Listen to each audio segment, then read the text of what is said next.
اوعي تقفلي الفيديو.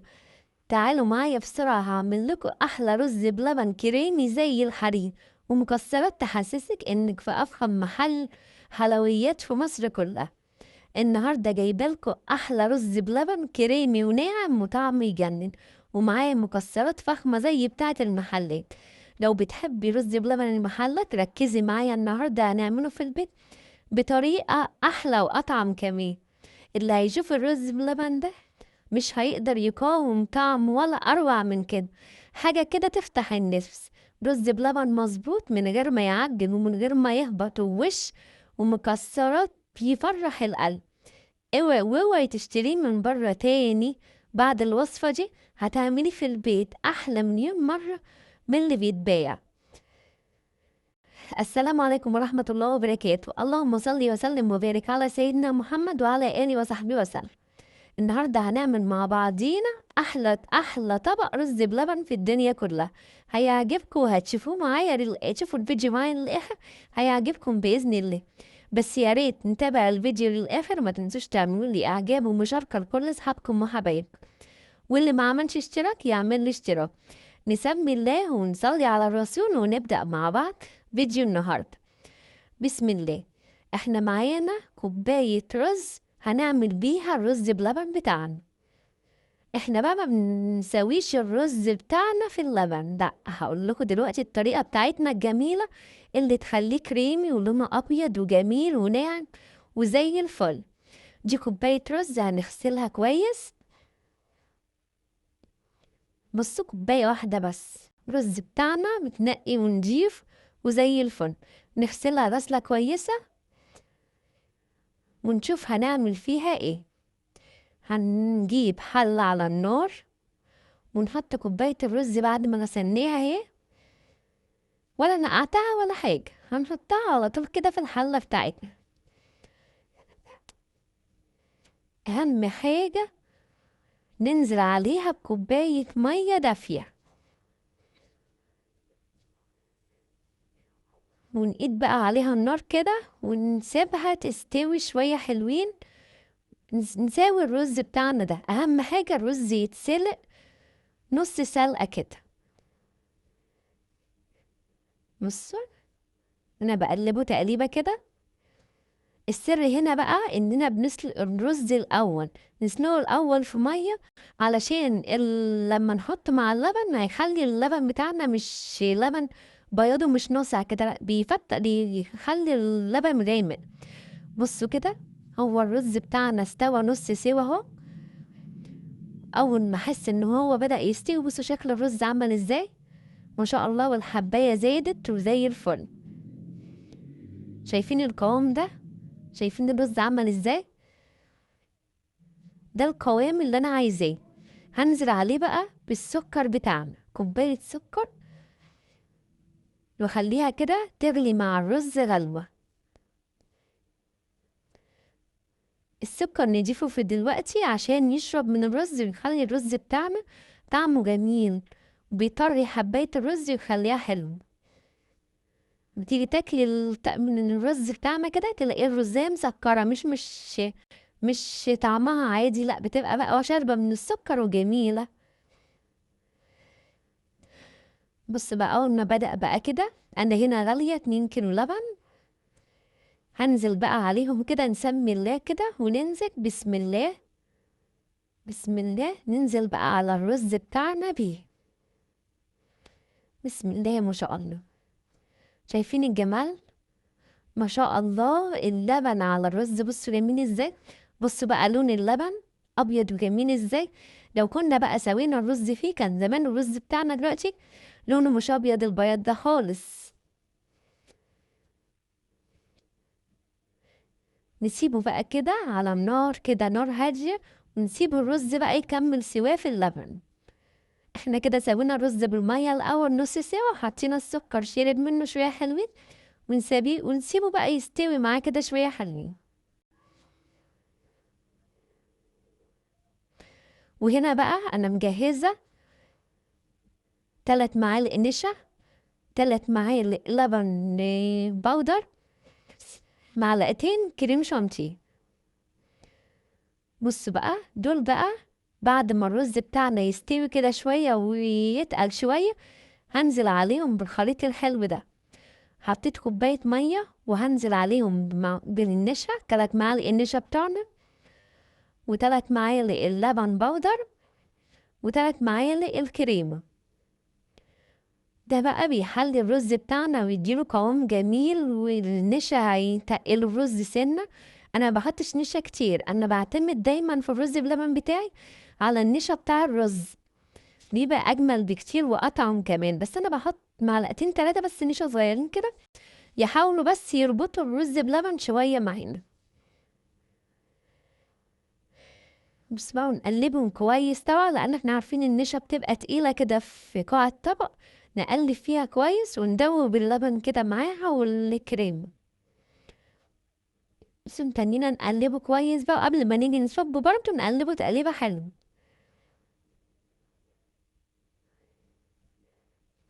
شايفين بقى اللون بتاعه جميل ازاي؟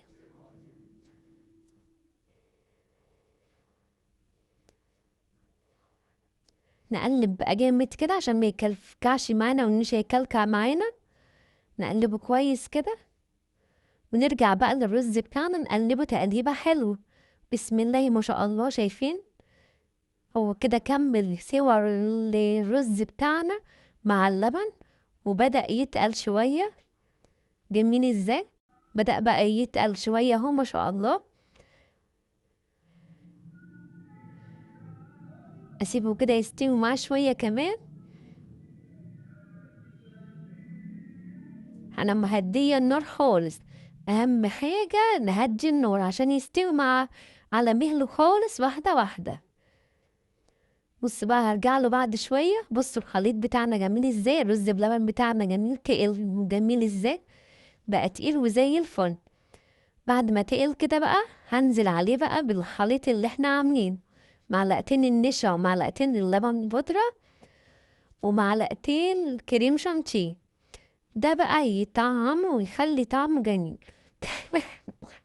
هيخليه زي بتاع المحلات بالظبط. شايفين القوام بتاعنا تقل بسرعة ازاي وبقى جميل؟ بسم الله ما شاء الله، جميل بجد. والريحة بقى مش عايزة اقول لكم، الريحة بتاعته جميلة. انا ضفت له باكون فانيليا بس اللي الكاميرا كانت قفلت ساعتها. حطيت معاه 2 باكو فانيليا يخلوا ريحته جميلة، بيخلوا ريحة الرز بلبن بتاعنا جميل، بس الكاميرا قفلت وانا بحطه. بص بقى الرز بتاعنا جميل وانا بغرفه بقى.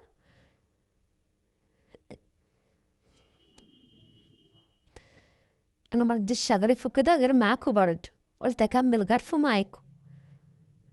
نجيب بقى السلاطين بتاعتنا كده الجميلة ونغرفه كده. ما نحاولش نملى السلطانية قوي عشان ساعة التقديم اللي يمسك السلطانية يقدر يخلص. الرز بلبن ده بقى غني بالكالسيوم وبيفيد العظام والأسنان، والرز اللي فيه ده بقى بيدي طاقة وبيشبع الأطفال ولادنا. لما ياكلوا طبق كده بالليل يتعشوا بيه جنين. يعني بجد حلويات خفيفة ومناسبة بعد الأكل بدل الحلويات التقيلة. بصوا القوام عامل ازاي ما شاء الله، بجد جميل. ده اسمه رز بلبن بقى مظبوط، والله ريحته لوحدها تخلي الواحد ياكل مش طبق واحد، ياكل طبقين كمان. لو جربتوا الوصفة دي صدقوني هتدعولي ومش هتشتروه من بره تاني. بسم الله ما شاء الله جميل ازاي، والقوام بتاعه لا تقيل ولا خفيف، مظبوط بالظبط.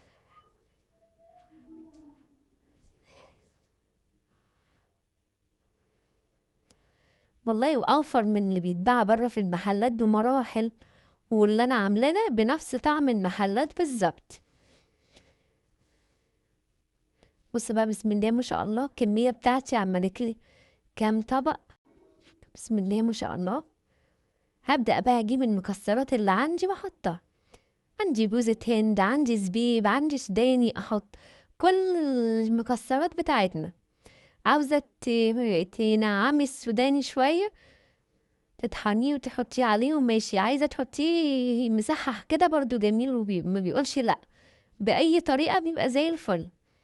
بصوا الزبيب اصلا بينور الطبق، الرز بلبن.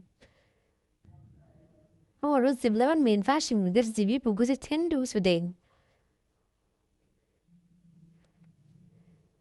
بس بسم الله ما شاء الله، جميل ازاي.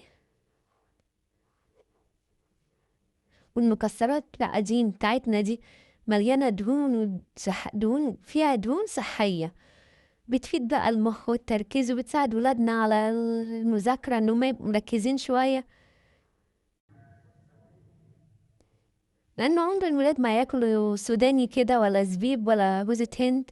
فنحاول ندخلها لهم بقى في حاجات زي كده، نعمل لهم رز بلبن كده خفيف حلو ياكلوه، هيفيدهم وفي نفس الوقت ياخدوا المكسرات اللي فيه. بصلك بقى شكلها جميل ازاي. انا بقى بوزع السوداني كده على كل طبق 3-4 وحدات. صدقوني اللي هيشوف الرز بلبن ده مش هيقدر يقاوم. طعم تحفة تحفة كده، حاجة كده تفتح النفس. رز بلبن مظبوط 100%، وبوش بقى مليان مكسرات ايه تفرح القلب. صدقيني اللي هيشوف الفيديو ده مش هيشتريه من بره تاني بعد الوصفة دي أبدا.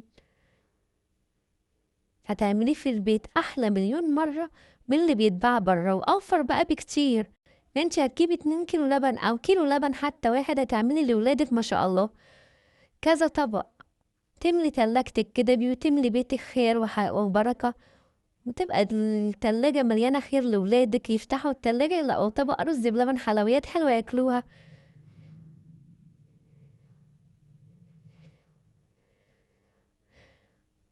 بص بقى، حط شوية جوزة هند كده.